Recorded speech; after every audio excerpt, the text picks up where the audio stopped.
semuanya, perkenalkan nama saya Julivia Maria Metekohi, NPM 121142011901229. Saya dari kelas keperawatan C, semester 3. Saya adalah mahasiswi dari Universitas Kristen Indonesia Maluku, Fakultas Kesehatan, Program Studi Keperawatan. Di sini saya akan mempresentasikan atau saya akan menjelaskan tentang apa itu shock kardiogenik. Selamat menyaksikan.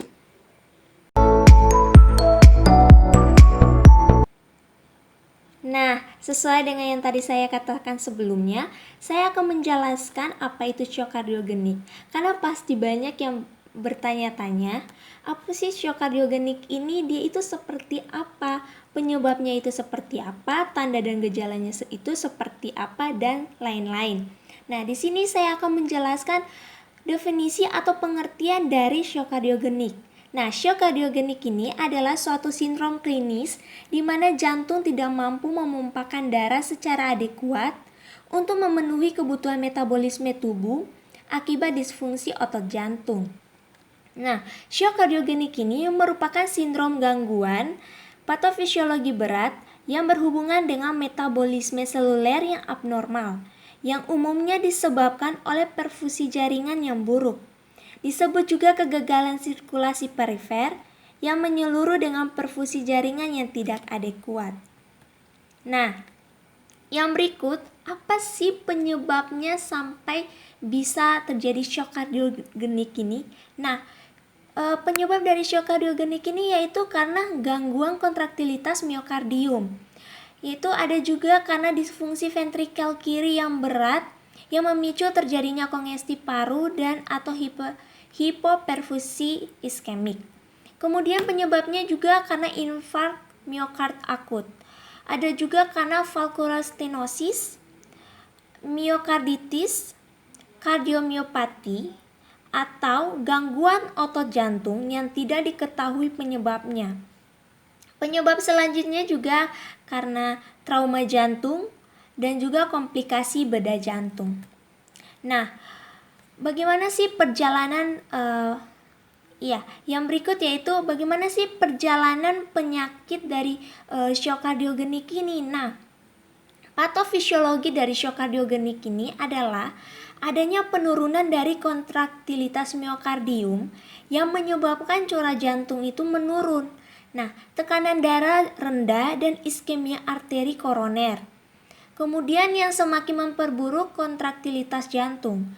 Nah, siklus ini dapat berakhir atau berakibat pada kematian. Nah, kemudian perjalanan penyakit dari shock kardiogenik ini juga yaitu bukan hanya akibat disfungsi ventrikel kiri saja, namun akibat gangguan pada seluruh sistem sirkulasi. Nah, gangguan ini berupa vasokonstriksi sistemik dan pelepasan mediator inflamasi. Nah, apa sih tanda dan gejalanya untuk mengetahui bahwa ini shock kardiogenik? Nah, tanda dan gejalanya itu sebagai berikut, yaitu tensi turun kurang dari 80 sampai 90 mm hetogram. Nah, kemudian takipneu dan dalam. Terus tanda dan gejalanya juga ada takikardi. Ada juga nadi cepat, tanda-tanda bendungan paru atau ronki basah di kedua basal paru. Kemudian bunyi jantung yang sangat lemah, sianosis, kemudian ada diuresis atau mandi keringat, ekstremitas dingin dan juga perubahan mental. Nah, komplikasi apa saja sih dari shock kardiogenik ini? Nah, komplikasinya itu ada cardiopulmonary arrest, disritmia, gagal multisistem organ, dan juga stroke. Nah, pemeriksaan penunjang apa saja sih untuk shock kardiogenik ini? Nah, pemeriksaan penunjangnya itu ada EKG, di mana EKG ini dia mengetahui hipertrofi atrial atau ventrikuler, penyimpanan aksis, iskemia dan kerusakan pola.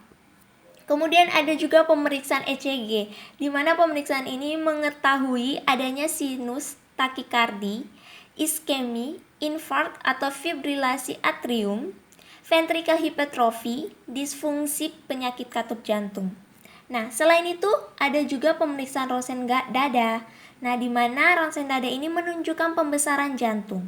Bayangan mencerminkan dilatasi atau hipertrofi bilik atau perubahan dalam pembuluh darah atau peningkatan tekanan pulmonal. Kemudian ada juga scan jantung. Nah, di mana scan jantung ini tindakan penyuntikan fraksi dan memperkirakan gerakan jantung.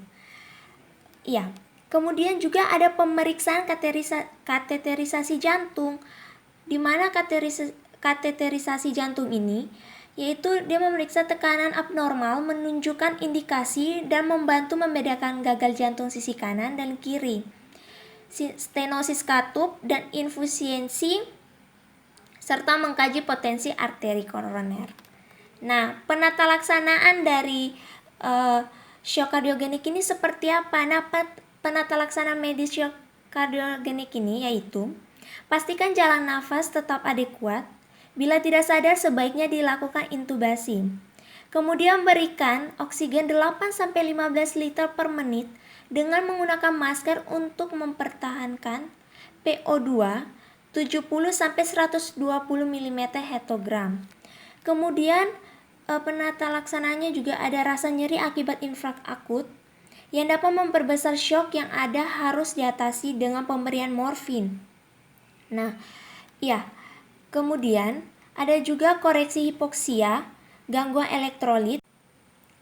Iya, sekarang kita masuk di bagian asuhan keperawatan. Nah, asuhan keperawatan untuk shock kardiogenik ini, dia terdiri dari yang pertama yaitu ada pengkajian, di mana pengkajian ini dia terdiri dari biodata. Di mana biodata ini terdapat biodata atau identitas dari klien atau pasien dan juga identitas dari penanggung jawab. Kemudian yang kedua yaitu ada riwayat kesehatan, di mana riwayat kesehatan ini dia terdiri dari keluhan utamanya, riwayat penyakit sekarang, riwayat kesehatan dahulu, dan riwayat kesehatan keluarga. Nah, yang berikut itu ada pemeriksaan fisik. Nah, di mana pemeriksaan fisik ini dia juga ada yang pertama yaitu pemeriksaan keadaan umum, di mana keadaan umum ini diperiksa kesadarannya dan juga memeriksa tanda-tanda vitalnya. Kemudian yang kedua yaitu ada pemeriksaan head to toe, pemeriksaan dari ujung rambut hingga ujung kaki. Nah, yang selanjutnya yaitu analisis data, di mana di analisis data ini dia terdapat data fokus yang terdiri dari data subjektif dan juga data objektif, dan juga ada problem atau masalah dan juga etiologi atau penyebab. Kemudian ada prioritas diagnosa keperawatan, di mana di diagnosa keperawatan ini dia terdapat ketidakefektifan perfusi jaringan perifer dan juga ketidakefektifan pola nafas. Nah, kemudian ada juga rencana keperawatannya. Nah, rencana keperawatan ini dia berisi tujuan dari shock kardiogenik ini melakukan tujuan dari tindakan keperawatan untuk shock kardiogenik ini dia seperti apa dan juga kriteria hasilnya itu seperti apa. Dan di dalam rencana keperawatan ini dia juga terdapat intervensinya juga. Kemudian implementasi dan evaluasi, yang dimana sudah tentu dia akan terdiri dari implementasi dan juga evaluasi sebagai tahap yang terakhir. Ya baik, itu adalah penjelasan dari saya tentang shock kardiogenik beserta asuhan keperawatannya.